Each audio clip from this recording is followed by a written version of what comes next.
بسم الله الرحمن الرحيم. الحمد لله رب العالمين، والصلاة والسلام على خير خلق الله محمد وعلى آله وأصحابه الكرام وتابعيهم بإحسان إلى يوم الدين. بدل الروح صلوات ولداري في غمر صلى الله عليه وآله وسلم أنيرين روجك روجي دوشميو مع كما المولدة دواكين لزأتي باكبر قال صلاة سلامي أما بقين وبيغمر صلى الله عليه وآله وسلم. كتابي منهاج إمام النووي لدواء مقدمة كمان باسكت يكمين كتابي كتاب الطهارة. كتاب الطهارة هم كتاب فقهية كان بهم مذاهب الطهارة دسبيك ديال الطهاراش همو أساسيات دين لسر باكو خاويني دسبيك باكو خاوينكش أبم شوازيك عرستانك. أفرمي قال الله تعالى وأنزلنا من السماء ماء طهورا إمل أسمانوا آوكي طهور من بو إيوانا طهور يعني آوكي باكو كر نك طاهر طهور آوكا باك أكاتوا مادام باك أكاتوا توابو إما آوك من هي خوانا بيتي بو باكرنوا شريعة رقاي باكرنوا بو إنسانا كان بريتي لأو إما لو أشي بلين أو تنها طهارتي الظاهرية ولم لفقها طهارتي باطنيش ومثلا تودزنجا قلي الدنيا قناه لبخلتك أو طهارتك معنوي شد أكا طهارتك ظاهري شد أكا. أفرمي يشترط بمرج جيراوة لرفع الحدث والنجس ماء مطلق بمرج جيراوة بول لا بردني رفع كردني لا بردني حدث نجس حدث بريتي لد بيدزنجي طبعا أنا مدو حدث من هي لفقها حدثي بتشوك وحدثي قورة حدثي بتشوك بيدزنجي حدثي قورة لشقراني هردو حدثك حدثي بتشوك وقورة لقل هرچی نجاست هي بإنسان وهرهم أفرمي شي داندا وشريعة شتيكي دانا ويشترط ماء مطلق أويكي مطلق دانا أما ماء مطلقنا نائب فاعلي يشترط عشان يشترط لرفع الحدث والنجس يعني يشترط ماء مطلق ماء مطلق ما بس ما لتشي أو مطلق يعني رها يعني أوك هيج معناك هل نقري هيج وشي كتير هل نقري هيج إضافيك هل نقري هيج وصفك ور نقري مثلا نلي ماء ورد إضافيك يا مثلا وصف دارك مثلا بلين الماء مثلا الطاهر غير المطهر مثلا غير المطهر نا هيج قيد يشتكت فيه وننا وبرهاي وشيء أو بو بيتامترين بيبونترين باشا بيرانترين بو أمدان إسئما مثلا أقشتك بينين ألين ما شاء الله أشو شيء سنجوانا آوية باشا بشتوا أبينين يعني هيج مانع قنية وشيء المطلق لفقه دان راوان هرچی مواصفاتي أو مطلقة جارك بما بعرزم كردن ك راغبي أصفهاني لكتابي الذريعة أفرمي أخوان نعمتي داو بإنسان كان ك تام دار شتي تام دار تامكن بيتامش تامكن بيتام تامكي بيتام تشيه تاميكي أو هيج تاميكيني هيج رنجيكيني هيج بونيكيني هيج شتيكيني تامشي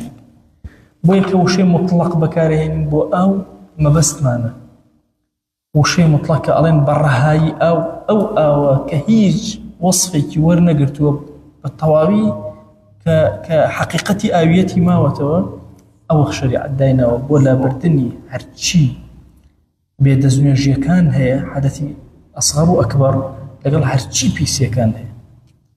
أفرمي كامية أو آوي كبي الله مطلق وهو ما يقع عليه اسم ماء بلا قيد هيج قيده بيواني إن جاءت الإسي نسر أو أنواع جوري قران كاريه أو جاري آي مطلقة كمان باسكت آية لواني كقران كاري أكري كام قران كاري تأثير لسر طاهريتي أو كام قران كاري تأثير ناك لروي فقهية أفرمي فالمتغير أو آويك قران كاري بسر هاتو دوش لقرآن هاتو طبعا غير لقرآن ببابي بابلين انفعال باشا لقل بابي تشيا لقل بابي إفعال هاتوا يعني تصور كان لقرآن همو أوي هي دوشته مثلا لم يتغير طعمه أما تشيا أما باسي ذاتك أكا قران كاري بس لها طعمك يا نهات به أما جورك لقران قورينيش لقرآن هاتو والتغيير بمعنى قرآن نية وهلايك زمانواني بو سياسيين أنتي كتبو الزماني كردية تغيير بمعنى شيء بمعنى قورينة شتك أقوريتو تغير بمعنى شيء قرآن خد أقوري الان أو كسي كتغيير أكا قورين أكا أبي خوي قرآني كردبه قرآن ذاتية قرين بو غيره أبوي أفرم إن الله لم يكن مغيرا نعمة أنعمها باشا مغيرا نعمة أو تغيير هيتشيا خارجية باشا قرينة إن الله لا يغير ما بقوم حتى يغيروا ما بأنفسهم أو قرينة لم يتغير طعمه قران ليرة إما إيش ما نسر شيا إيش ما نسر نيتو أوك بقوري إيش ما نسر أوك بقوري وشيء شيء بكارين لم يتغير متغير ها اسم فاعل كيدي أفرم فالمتغير أو أويك قوراوة نقورن راو خوي قوراوة أو قبولي همو قورن كاريكا لروي رنجا ولا روتي شو خوي بيتامو بيرنجو بيبونو لهمو أنا تأثيرك أفرم فالمتغير أو أويك قوران كاري بسنا هاتوا قوراوة خوي قوريوة باشا بمستغنى عنه بشتك حاجة بينية ضرور نية بو أوك باشا وكوتي وكو زعفران رنجي أوكي قوريوة تغيرا يمنع إطلاق اسم الماء واي قوريوة ناتوان بيبلين أو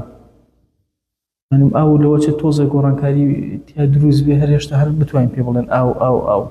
جاري وهي ناتوان أو عند قرانك بقوته أو كاتا أجر قران كاري بشتيك كمستغنى عنه إيشي بيني خالية كم دوم قران كاري كج نتشو تبليه زور برز باشا كبشوازة يمنع إطلاق اسم الماء عليه باشا علين شي غير طهور باكك أو خوي باكة بس غير طهور أو كرنية أما الطهور بمعنى شي باكو كردنده أفرمي أو كباك نية بو چونك هاتوا منعي كردوا أو يكم أوشتا مستغنى عنه إشي بينية دوم باشا أو اندب قوة قران كاريكا أو اندب قوة هاتوا شي كردوا باشا ناوكي قور ناتوانين بيبلين أو قران كاريكي أو سريعي بسلاهنا ورنقكي طاو قوري ويا تامكي يا بونكي مثلا أو كاتالين أو آوا باكو كرنية ولا يضر تغير لا يمنع الاسم أجر قران كاري بسرهد بس كمبو ناوي أو كينا أقوري قيناك زري لنادا أو آوهر علين شيا علين كاك آوكي طهورة باكو كرا ولا متغير بمكث وطين وطحلب وأجر آوكي قران كاري بسرهد بما نوي زور ما هو بونكي توزي قران هربي ألين أو هربي شيء طهور قيناك تأسيل لناك وطين وتقراوك ماشا كالا ماشا خولة كيتيك وتشتك ألين هر قيناك هربي ألين أو وتحلب صوزبوا أو اندق وزيتيا أبيني صوزبوا هەر پێ ئەڵێن ئاو قەی ناکە چکەوە ئی خۆیەتی ماشە مستغنى عنه نییە ڕاستە تام و ڕەنگ و بۆنی گۆڕی بەس مستغنى عنه نییە بە عادەتی مەسەلەن مەسەلەی ئاو ئەمێنێتەوە مستغنى عنه نییە ئەمێنێتەوە بە عادەتی تۆ ئەچیتە لای بەحرێکەوە کە وەستاوە بێ بۆنە کەرەکەی هەبوو ئەو گۆڕانکاری لەسەر بۆنی دێت مستغنى عنهوش نییە مەسەلەن قوڕاوێک ئەگەر بوو بە قوڕاو ئیتر لەوە دەرچوو نەتوانی پێ بڵێ ئاو ئەڵێن پاکۆکەر نییە پاکە بەس پاکۆکەر نییە قوڕەکەی زۆرترە بەس ئەگەر هاتوو مەسەلەن حاڵ مەسەلەن تۆزە لێڵ بووە بە قوڕ لێڵ بووە چوە قوڕ بەشێک لە ئەو مستغنى عنه نییە بەناو ئەوە تێپەڕەکە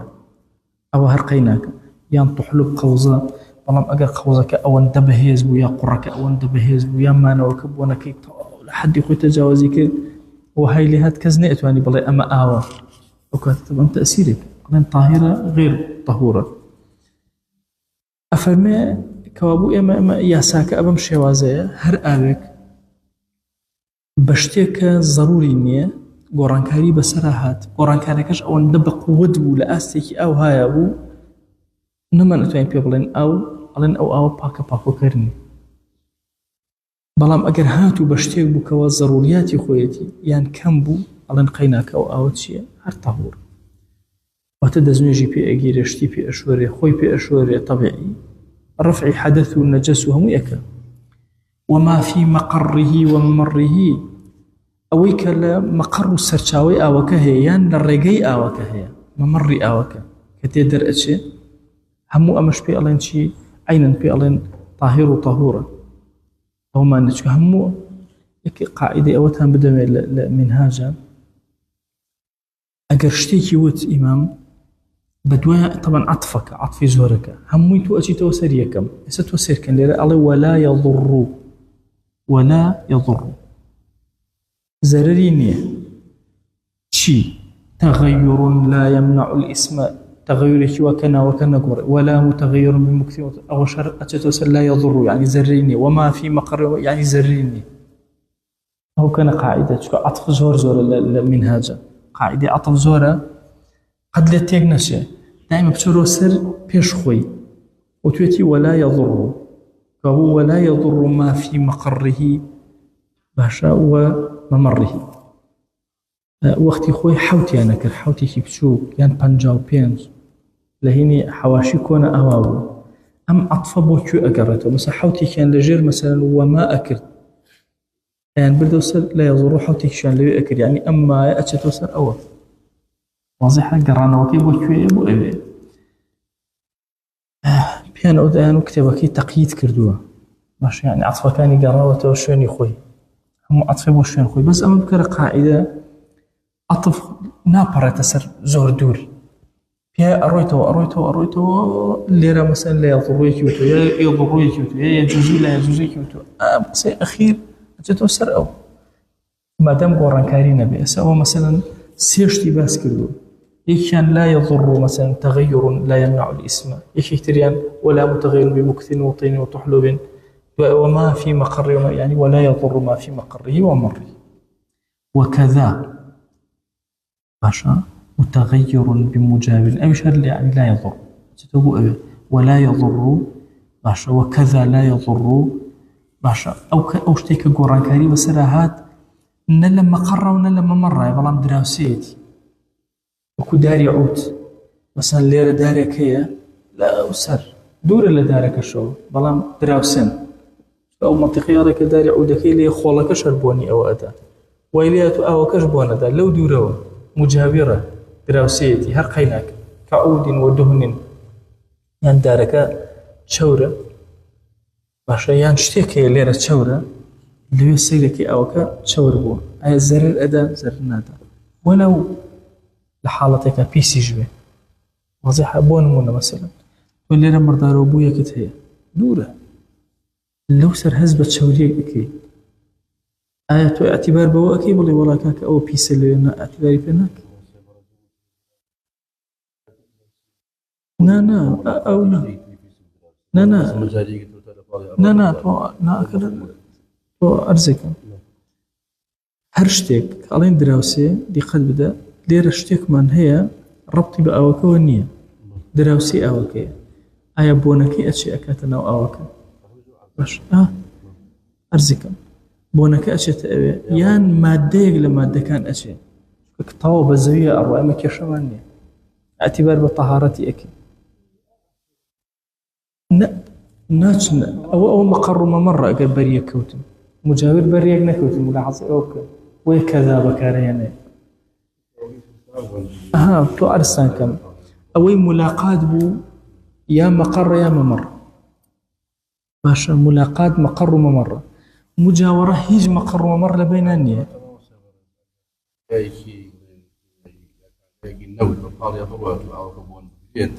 کێشەمان نییە نا کێشەمان نییە ئەزانی چۆنە تۆ ئەرزێکە مجاور بەس جارە لە کەلیمە مجاوەرەکە ئەمە ئەوە هی بکەین ئەوەی تر ئەحکامەکان لێگەڕێن مجاور لەگەڵ مەقەڕ و مەمەڕ ڕاستەخۆ بەرکەوتنیان لەگەڵ ئاوەکە هەیە مجاور هیچ بەرکەوتنی لەگەڵ ئاوەکە نییە باش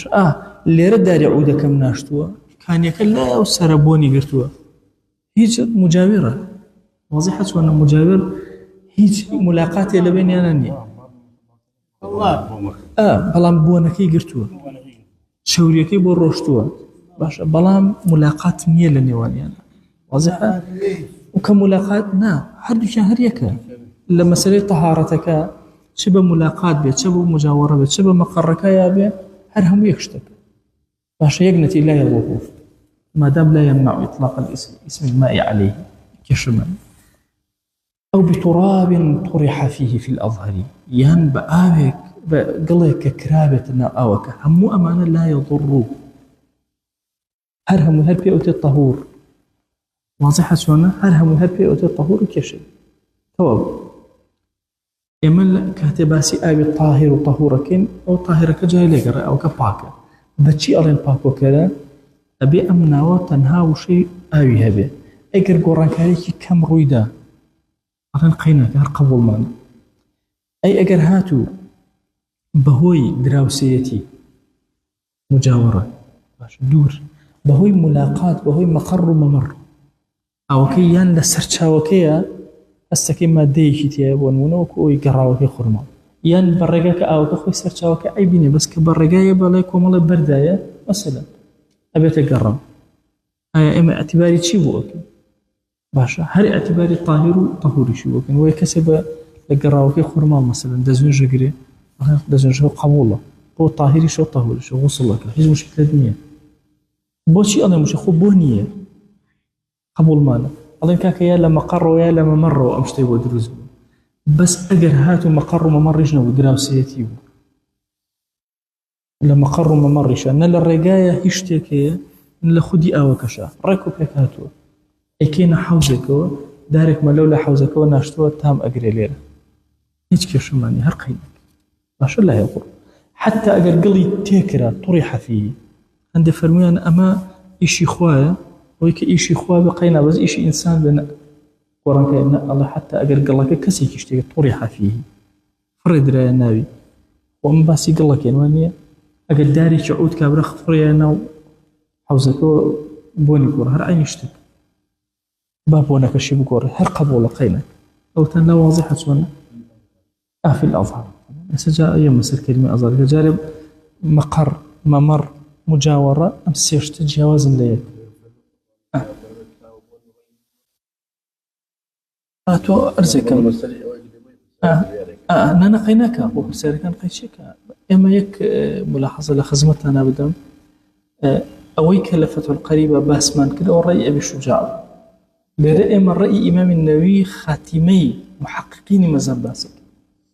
خاتمي محققين مذهب أما رأيك يتي وذكرك شيء بوشوازي ممكن أو كمان بهوي مقر بهوي ممر بهوي مجاورة قراكاري بس لا به هر قبولش معنا هر قبولش معنا إن جاء دي قد بدأ أفرمي أو بتراب طرح فيه اشتيك من تيكر رأيه لسلوي كشتم تيكر باشا أجر خوم بدسي إنساني تيابو أو كبيسد كألم بيزنا يعني صفة طهورية درجة باكا بلان باكو خيرنية أوكا حتى بشبه القراب مرجني برقة كشها بهر إما هر بيالله قرار مشكلة ماني بس دو رأيي هي لمذهبها لو مسألة أجد دسي إنساني تكوت دسي إنساني تكوت أفرمجي أو بتراب طرح في الأظهر ومن المقدمة كانت شما أظهر ما باشا وثمان أظهر ظاهر كوابو هل الرأي خدي إمام خويا ومن نقول كلاو كالرأي كي هي ما دام دسي إنساني تكوت بسبب دسي إنساني تنكوت أم باك فلم أفرمجي أم أظهر ظاهر تريني أن قولك به سنة كما أجد دسي إنساني شيء كبير ما دام لا يمنع إطلاق اسم ما عليه بام مجاور وأمان أجنبي سيخالك النبي مجاور ومقر ممر به حرقينا لا يضر.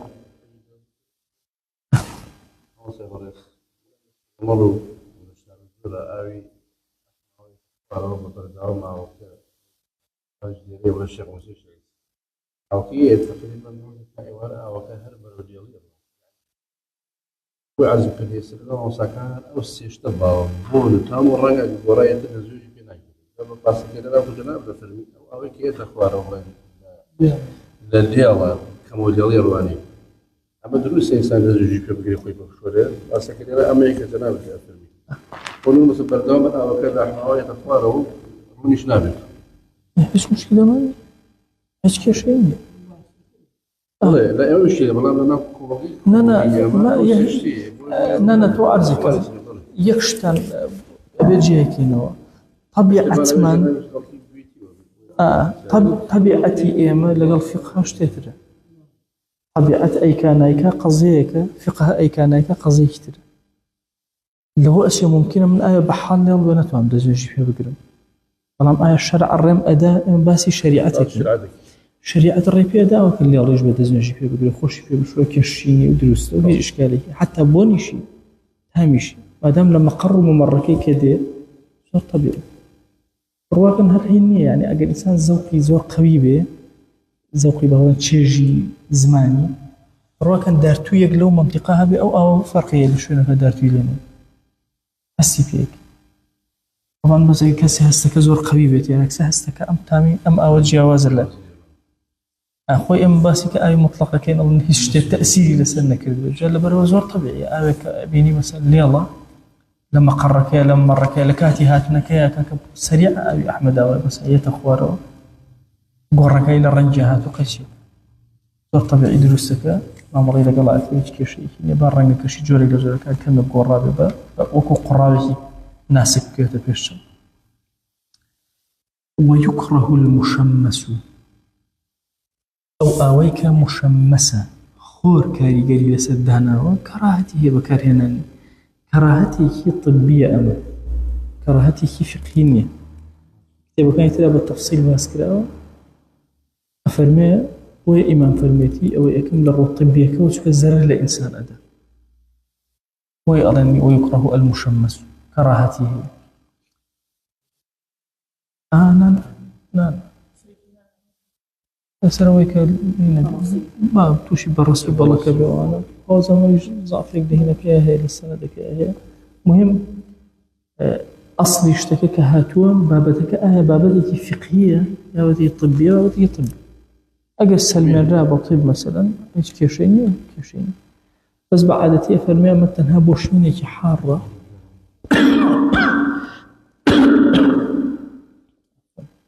هم شو أنا كزور قرمة هم لنا وتنك تنك تأثيرك كاردانا وإبا لقى خورك أو آوك أو كاتا حالتي بو بالله إنسان قد تثبيت بو كزرري هي هرجورة آوك أو مهما غير مشمسيش ويأو مسألة طبية هر آوك تسبين راك أم كأو الزرري هي لروا طبية وكراهتي هي وكرهنا أو قاعدة كيدي وقشتي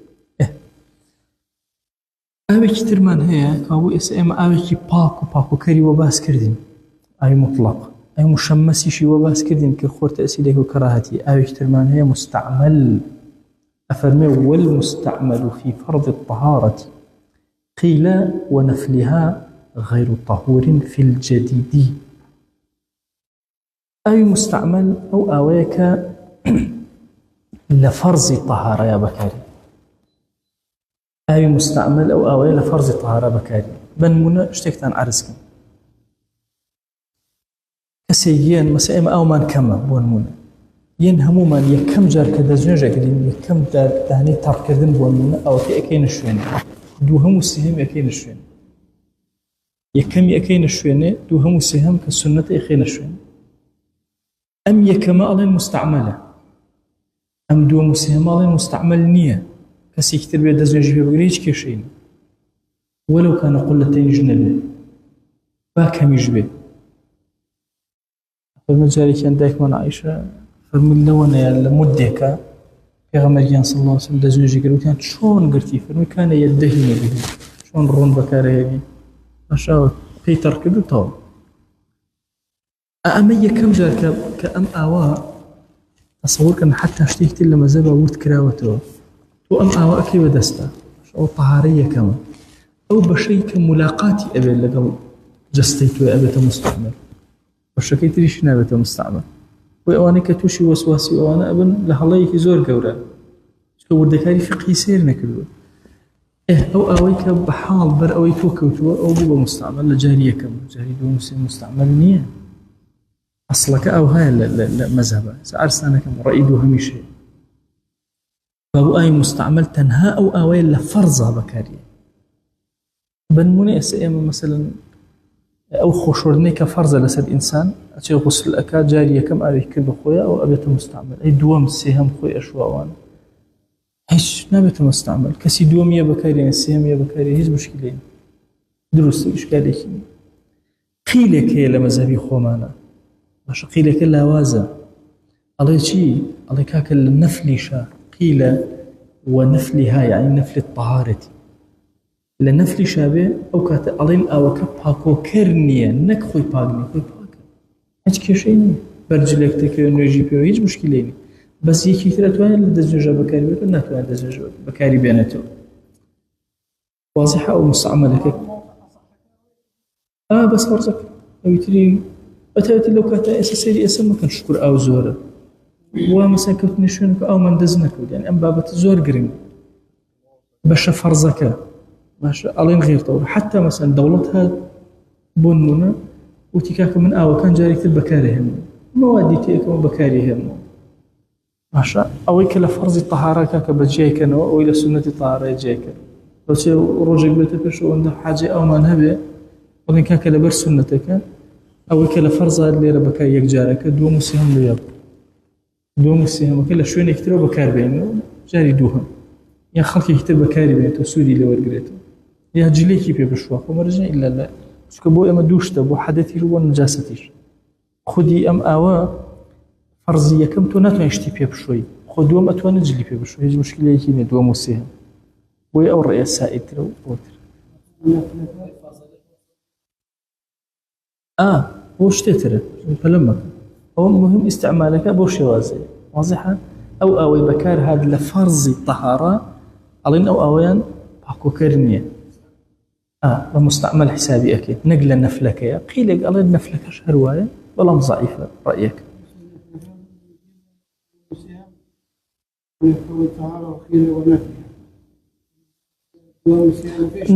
نفلك دوها مسيهم وأنا هو نفلة قول نفلك بس دوها مسيهم نية أستاذ عرزك جاري وهاي كبرى أشي خوي أشواب به لفرزانية هذا شيء خوي فين كاتو أويك وخوي أو نابت مستعمل بوش خويش حدثك الشرعي بين الرشد تابة مستعمل شو مستعمل الشرعية حدثك الشرعي لا نبرد تابة مستعمل نابت واضحة مرج إلى يا إعادة وضوء يا مشتتر من هي بنا إعادة وضوء قد نابت مستعمل كبرت دزنجي هي أشد دزنجة تراجري يعني دزنجة كاتو دزنجي هي أو كاتيش أو كهرها ما يبتش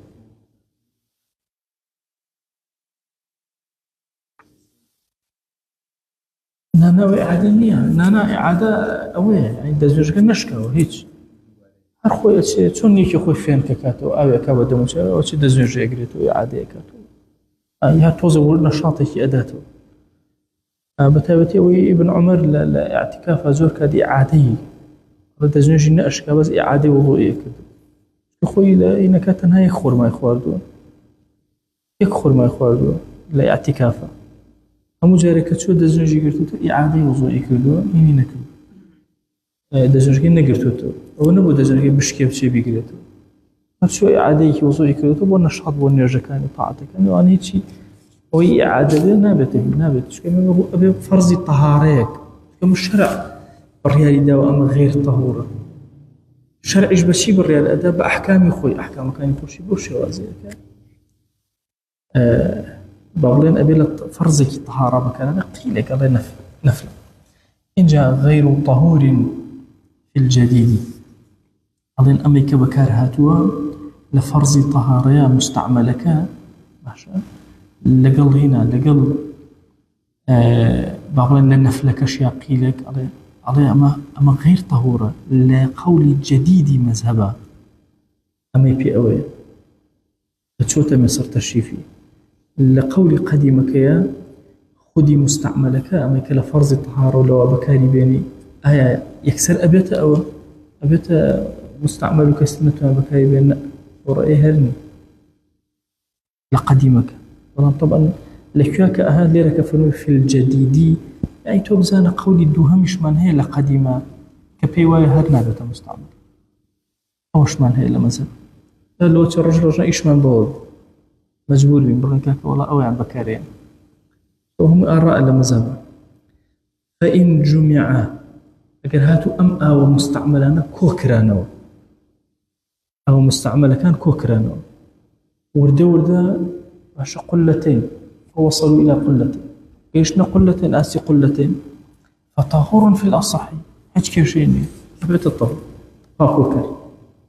اختلاف بخوي لأصلي إيشك شهمان يعني مثلا أهلي مزقودين هم دزجرجن هريا كمستعملة كاتا شوينك الأخيرة هو بحوزكو قيشتا قلتين فاكوكريش ما مستعمليش مستعملة كان فجمع كوكران وأولي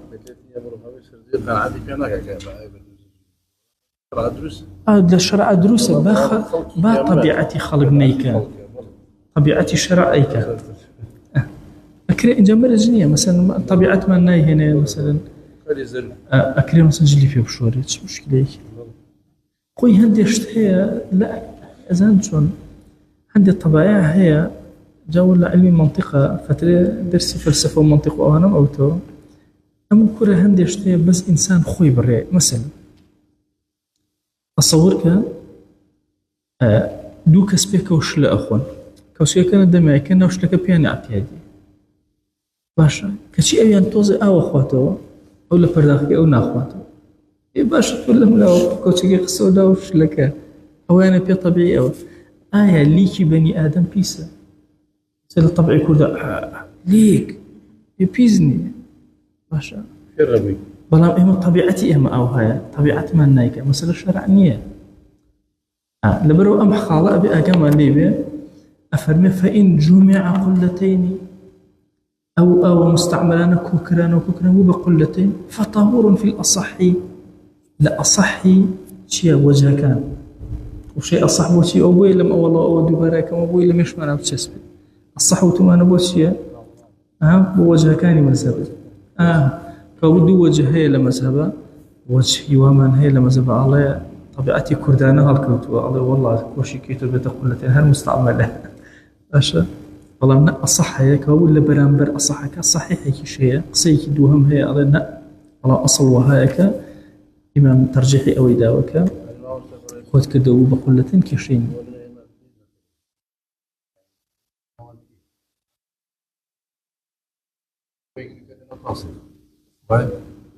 متصل في النوم كيشي كيشي أنا جاي دوم دزمن جاي يجريته فالمدعك في المستعمل لا بدزمن نا أو كذا كوكرا لاستعمال درش هو الطهور فطهورون في الأصح والله لو وجهي أصحي مذهبه باشا هي بعض أصحابي مذهبه وجهي كشمان هي على نابي بيه بيجيرته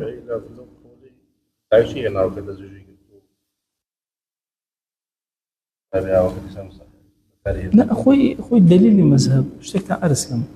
دليلي مذهب ظاهري قرآن والسنة ظاهري قرآن والسنة ألين دليل مذهب قرآن والسنة بمعناه فهموا مثلا القرآن والسنة معاني قوله هر مذهب بشواز بيركات وري أجري زائدا مثلا قياس وإجماع وشي أنا هم إن جاءك دليل مذهب أي خدي مذهب الإمام الشافعي دلك أوينا ولا نازل واضحة بلان هيج كلمة لم كلمتان كالدليل السرنا برك لدلك العقلية هيج مشكلة ما نيش ولا مذهب دليل عقلي زور أساي وري أجري وإسا حديثك نهات وبلا قلتين أجر آية مستعمل كوكرا وبقلتين مثلا أو قيناك اشتيوا منية هم آراء ورأي وعقل تيجيشتنا لفرمو دكاني في غمر صلى الله عليه وسلم فرمو مثلا إذا بلغ الماء قلتين لم يحمل الخبث طبعا اكتر أما هو بالدليل بو هزاران شد هزاران معنى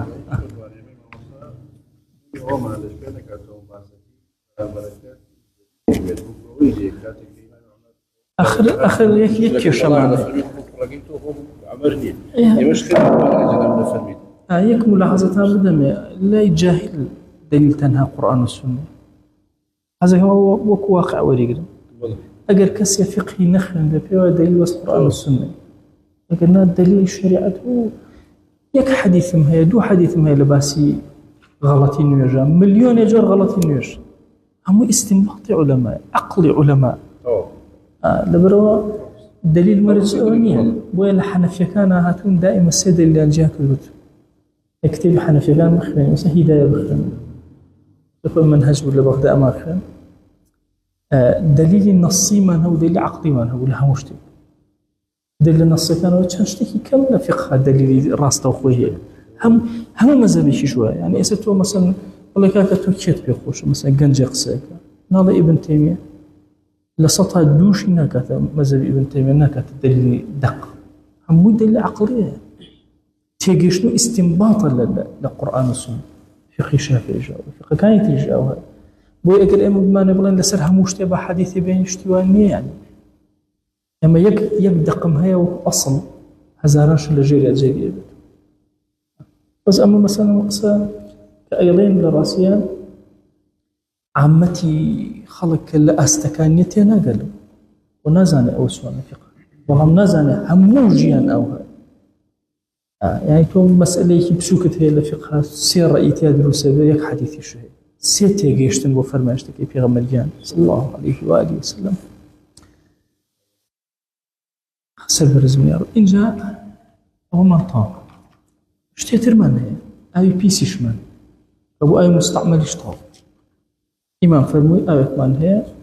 مطلقة أي كمان هي مشمسة أي كمان هي مستعمل أي ترمان هي بيسة أفرمي ولا تنجس قلة الماء بملاقاة نجس أجر آوي قلتين بو ملاقاتي لغرشتكي بيسي شهبو هر بيز نابي أما الزور قرنجة بتاتي بو أمرو إيما آوي كي جوان أبيني مثلا لظلم ويتخوارو ألين والله كاكا ملاقاتي نجسي كدو زيرابي نازم أحمد واشي شو تسر أنمونا مثلا إما سيري ولكن زيراب شو تسري نشو سير للشرع سيري أوكيكين أوكا قلتين بلا قلتين ملاقاتي نجسي شيها بيك هاتين هلين متنجس هلين بيزبو هلقري بيزبو ولا تنجسوا قلتا الماء بملاقاة نجس إلا فإن غيره أجر قران كاري بسرعنا أو بيسيا قران كاري بسرعنا باب تغييرك أمجارة فإن غيره نجسك بهوي ملاقاته وبيجيشتنا أو كي قوري أو كاتا ألين شي فنجس ألين بيس أقول ألين بيس نابي مهما كان زول زرابي هلا بجهر هوي جيت سر آوي كي قلتي ما دام نيتواني أم بيسايا قران كاري لأوكا أوكا باك ما دام صفتي أوكا نقوري أوكا باك باشا فإن زال بزان موصل فإن زال تغيره بنفسه أو بماء طهر حتى أجر بيزبو باشا شو بدهم يعني جماعة أوقاف مزانسين ئەگەر هاتوو مەسەن ئەوە مەسەن بۆن تام ڕەنگی گۆڕاتەوە بە ملاقاتی نەجیس پیس بوو، بەڵام خودی ئەم ئاوە ئەم نەجاسەتەی ئەم بۆنەی ئەم تامەی ئەم ڕانگەی زالە لاچوو یا خۆی بۆ خۆی لاچوو، بۆ نمونە ئاوەکەیەتە خوارەوە بە نمونە مەسەن لە خوار ئەحمەداوە تام و ڕەنگ بۆنی گۆڕاوە ئیتە خوار خورماڵ عیبینە، ئەوەکە زۆریش مەسەن قولەتەینە هیچ عیبینی مشکلەمان ئەڵێن پاک با لەویاشە لەو بەینا پێمان وتبێ پیس دواتر پاک، یان نە ئەومان تێکرد ئاوی ترمان تێکرد هاتین ئەم ئاوە مەسەلەن لە شوێنەکە کۆ بۆ تۆ پیسە کاکە ئادەی ئاوی فڵان شوێنی ڕاکێشن بیخەنە سەری ئەوی ئێشمان خستە وڵا پاک بوو بۆ نوتام ڕانکەینە پاک شەرع مەجاری ئەوەدا ئەفەرمێ پاک طاهوڕە. بەڵام ئەگەر هاتوو ئێمە هاتین میسکمان تێکرد ئاوەکە زەعفرانمان تێکرد بۆ نمونە وتمان بە مەسەن بۆنەکەی نەمێنێ بڕێ میسکمان تێکرد میسکێکە و بۆنی ئەوەکە بۆنە پیسەکە تێکەڵ بوون وەڵا بوو بە ئاوێکی سازگار و ساف فەلا ئەو کاتە پاک نابێت واضحە چونکە خۆی پاک نەکردوێتەوە یا ئاوێکی تر پاکی نەکردوێتەوە مادەیەک پاکی کردوێتەوە کە بۆ ئەو بە مەواد پاک نابێت. کلۆر یەکێک لە کێشەکانی زۆر ئاڵۆز کلۆرە لەبەرەوەی کلۆر ئەو مادانەی کە لێی دروستە کرا پێشتر جیاوازە لەم مادەی کە ئێستا جاران ئەو کلۆر جەوهەری ئاوە جەوهەری ئاو وەرئەگیرێ کلۆرە و پاک ئێستا قسەی ئەوە هەیە کە مەوادی پیس واضحە لەبەرەوەی ئێمە حتا نەزانین جۆری کلۆر چۆنە ناتوانین هیچ فتوای لەسەر بدەین. خۆی یەک کێشەمان هەیە لە فقه لە ڕزوان ئەمڕۆ جیهان ئێمە نایبین بەڕێوە بۆیە ئەو مەوادانەی کەیەن ئێمە نازانین تاهیرە یا پیس هەرچەندە ڕۆحی هەر شتێک دەرهات بە وەلو پیسەکەش بێ مەسەن لە پیسایی ڕۆحێک هاتە دەرەوە خودی ڕۆحەکە بە پیسدا نەدوێت واضحە چۆنە چکە بۆ ئیستیحلالمان هەیە ئەو شتە گۆڕانکاری بەسەر هات بۆ شتێتر شتی دووەم شەرع بڕیاری لەسەر ئەدا واضحە چۆنە لەبەرەوەی ئێمە ئەم مەوادانەی کە دێن ئێستا هیچیمان لێ معلوم نییە نازانین لە بەراز دروستەکەی لە کەر دروستەکەی لە سەگ دروستەکەی خۆمە هیچ نازانین تەکلیفم لەسەر نییە بچم بە دوای سەیری زاهیرەکە ئەەکەم ئەڵێم ئەمە مادەیەکی کیمیاویە مەسەلەن حەلکرا و قبول وەلەوەچێ و عەترەی بەکاری یعنی خودی عەترەکە کە ئیدی لە جلەکان نوێژینە شەرع سەیری ئەو وردەکاری نەکە ناچێ بە دوایە بەس ئەگەر ئێمە دەوڵەتدار بین ئەبێ بە دوای هەموو ئەو شتانە بچین بزانین بە دوای حەڵال لەوەی حەڵالەوە چونکە ئێمە هەموو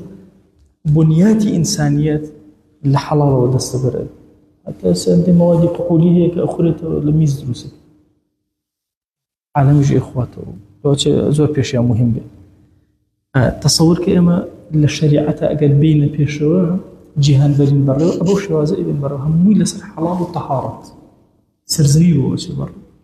بەڵام ئێستا سەرزەوی بە ئێمە ناچێ بەڕێوە وەڵا ئێمە سیرکەرین هەر سیرکەرێکی خوا چاکیش نییە لە دوورەوە وەزعەکە چۆن باش وكذا باشا وكذا تراب وجص في الأظهر أو كذا وكو أرواته فلا باشا إن جعله وكذا فهو طهورك ناس يبو فلا طهورك أسيت يعني هروها أو هروها يكسر بوكو بيشوي يعني أجر قلي شيء تيكر باش أو كبيسة قلتين شو بيسي شو بونية شو بري قلي تيكر بري قاتشي تيكر مثلا رنجتي قوريو أو مادي تيكر هر باق نابت بلان لتشيا لقولي أظهر كما قولي الظاهر من هيك قلوا وانا قيناك ودونهما أيقر كم تربو لقلتين وباسي قلتين ما ناكل الله ينجس بالملاقات أو كبيس أبي بملاقات طبعا أم كتاب زور خزمة كراوة هل هنا شو سأل ينجس هردو شوازك أخيرا ريتو كيشيني ملاحظة أو كانوا هلانين مو بقصد دانرام بو بابا جاكانك بو بابا جاكانك مشكلين أفرمي ينجس بالملاقات أجر كم تربو لقلتين بمجرد ملاقات بس بريك كوتن هخ ما سبون تامر وشتو حيشني يكسر بيس أو كم فإن بلغهما بماء ولا تغير فطهور أويك كم تر لقلتين أو من تكر إيه طبعا بحار برجميزي بركو وين بيس ما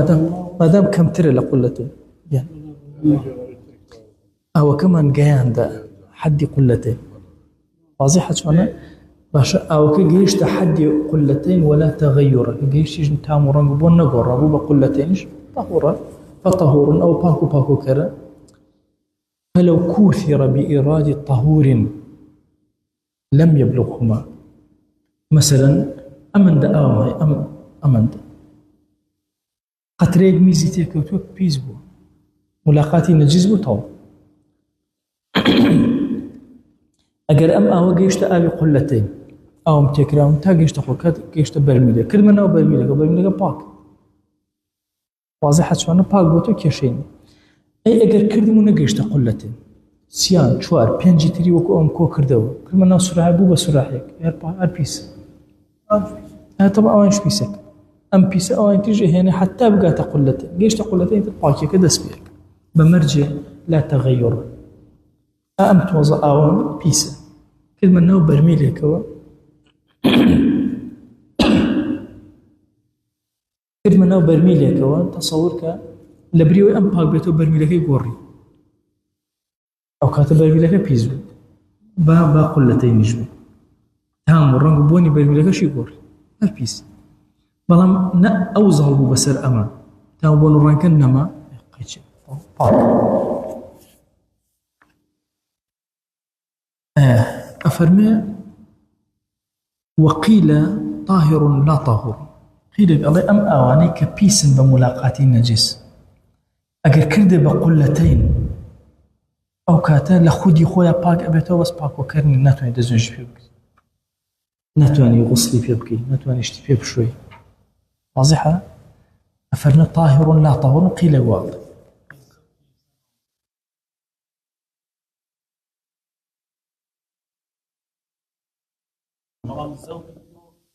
أو حزناك لازم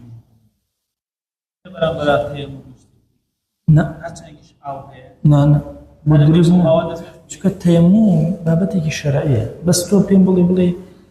والشراب في مالي هرب بيخوم والله نو بس درزنا شقيني بس الخوارنا ونخوارنا أو طبعه بس أمان حقي بس الطبعه وني درزنا جابي تيمم وقت درزنا بامش بيشتري بازوق شدنا والشرع مجاري ودنانات مش كمان بابتك الشرعية بيز نبون شرعية أميتريان كالطبيعية ربطي بخوارن وخوارنوه مثلا الشرع تكليف اللي هناك الله والله كاك من أو بين آخر وانا والله حربي بيخو الشرع وتتي باكا أخواني شربت كابل على شربت ناخو ما وفاك طبيعة ملايك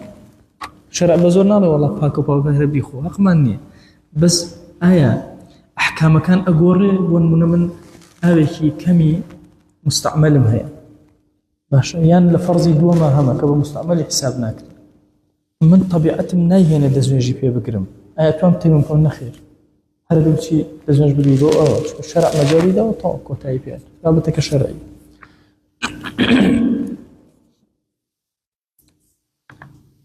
ويستثنى ميتة لا دم لها سائل لم بابتي ملاقاتي نجساء مازال ميتة كان هو بيسم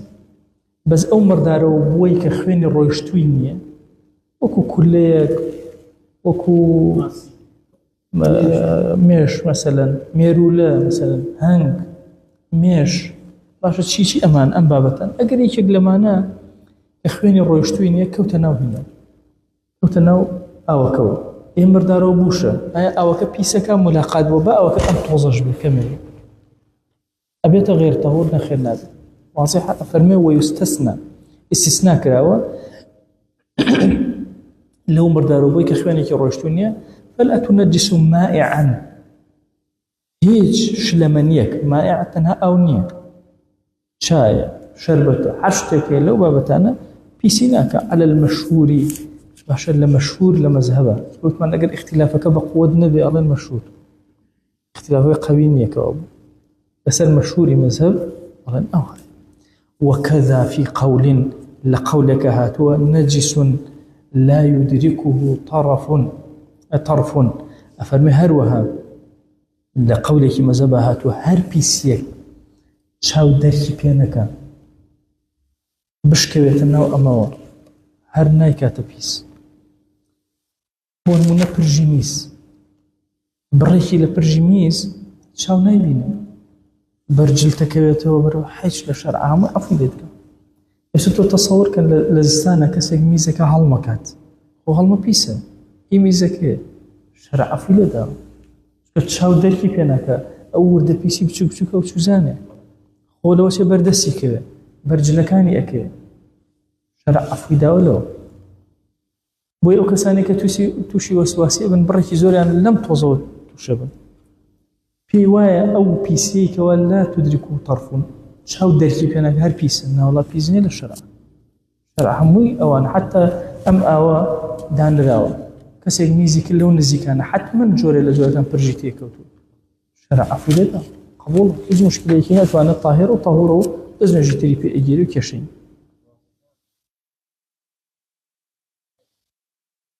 فلمك قلت امام النووي ترجيحته ذا القول أظهر والله أعلم أو قول أظهر ترى لما زبا أو يعني في قول واضحة إمام النووي أما في أول كتري دركي نكري بالطرف واك ها لقولك مذهب أو هاتوا ماشي بلام إمام النووي خوي ترجيحي أو قول هذا وأظهر ترى واضحة شلون يعني لنا قول كان مذهب كم يعني ترجيح أو لا يدرك طرف اعتباري ونكري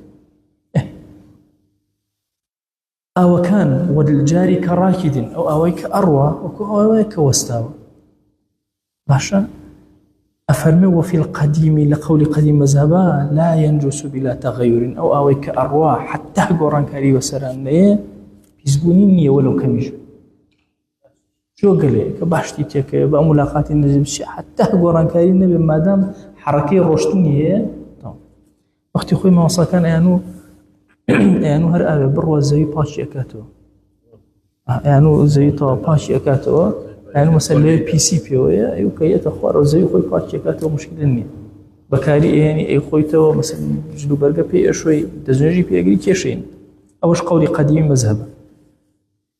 قلة تاني شيء أو قلة تاني باسي أفرمي 500 رطل بغدادي تقريبا في الأصح بريتيل لبيان صدر رطلي بغاي أهم ستي رطل هرس كامي كان بخيته هر أبي تغيرك علين باش التأثير أكا سواء طاهر بيشتكي بيز بيت شيء عليه والتغير المؤثر بطاهر أو سين طعم أو لون أو ريح أو سيشتي يا تام يا بون يا رنگ باشا أمس يشتكو رنكاري وسلام إن جاء لنا وأمام تغير مؤثر يكم القاعدية بيلا تفريعات فقهية أسامة قاعدية دانا إمام النووي فرموي والتغير المؤثر والتغير كالتأثير كاتش تاباق بيز مشكلة نية كامي كالتأثير أكال أو لطاهر وبو مثلا لغير طهوري وإبابو طاهر على غير طهورة يا على بيسا يا على مستعمل يا شيء مهم أو تغيرات أنا تشين أفرمي أمس يشتي اللجير أماكم على قاعدة تفريعات فقهية ولو يشتبه أجر كسي آوي لتيكلبو ماء طاهر بنجس آوي كي باكو آوي كي بيسي لتيكلبو أم دو دانا هي سور أزاني داني كان مثلا توزا ميزي تيكوتوا أزاني داني كان بيسي داني كان باكا تشيبكا اشتبه لتيكشو أفرمي اجتهد وتطهر بما ظن طهارته أفرمي اجتهادك طبعا عقل إنسان زور للشريعة اعتباري ودان له نقله فقيه قولا هل شتي طبيعي شا اجتهادك أم كسا دو أهم هي باكيك وبيسيك اجتهادك شيء أكايك لم أوانا بريال أداء أمان باكا تزنجي بي أجريتو أو أوان بيس أو أنت اعتبار والرزي أم اجتهادي أم كسا كراو وقيل إن قدر على طاهر بيقين فلا قيل قال لك وازن دوانا بينا أم دوان اشتباهية أكر أم آوي السيها ميدسكال بما يندزون جاكري وازن دوانا إهنا قيل واضح ولم أصل اجتهادك أو اجتهادك أو أن اعتباره للشرع يكسر قبولك الله وتي أمان باك شرع سيدي وك وش تقول وسواسي الإنسان هدنا يلا أفرمي والأعمى كالبصير في الأظهر أم بابتها قيني بسر شويرك ومثلا نابيناك ولا قلبيناك هردو كان بوان هي اجتهاد كان شو بابتها عقلك وبابتك تشاونية بتشاو بالله أمان باك يا أوان تشوزاني هردو كان وكويك اشتباه كراو لبيني باك وبيسا شويركش داني كان لو أنا هل أقرأ ودزنجي بيقرأ هيجي كيشو إشكالي كني ما هو ما نكادينا ما هو ما مستويك واجا قول والله من لا من هشت هديه أبوي هنزا شكو خوب درقاتو سوات سرا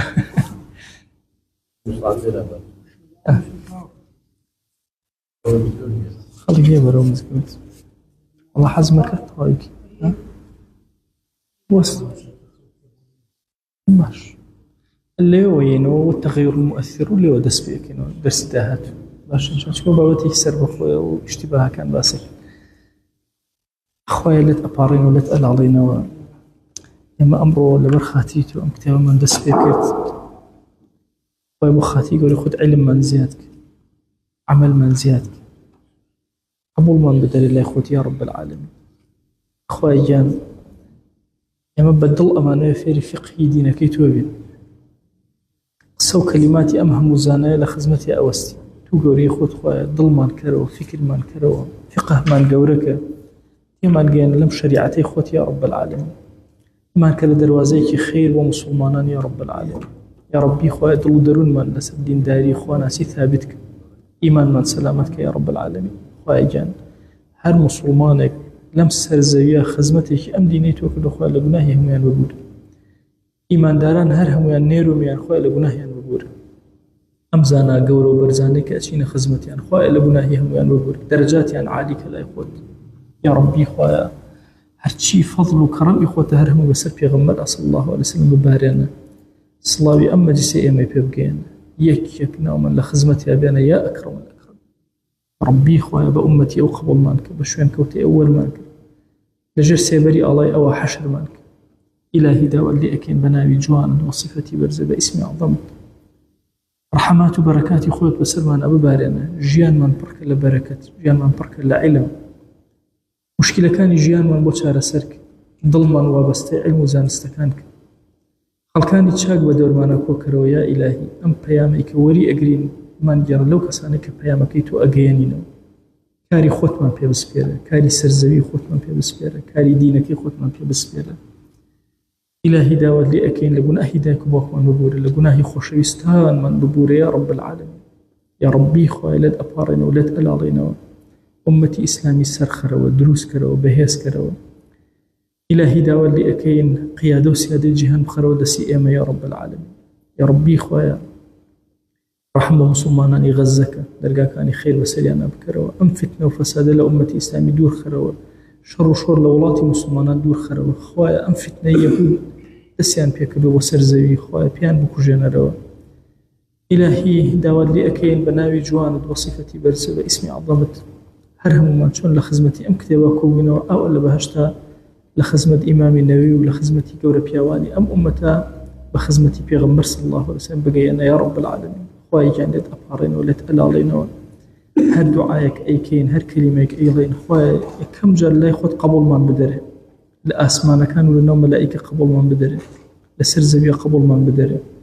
بكرة شرينا وقوركان من يا رب العالمين بكرة ويردي سيزمان من لسر مرقى يا رب العالمين يا ربي خوايا أم كلماتان بكرة النور بماكي لصحي محشر ومن يا رب العالمين آمين آمين والحمد لله رب العالمين وصلى الله على سيدنا محمد وعلى آله وصحبه وسلم تسليما كثيرا أبدا إلى يوم الدين ويقول لقناهي من الشيء وجبوري ويقول لما قبولك يا رب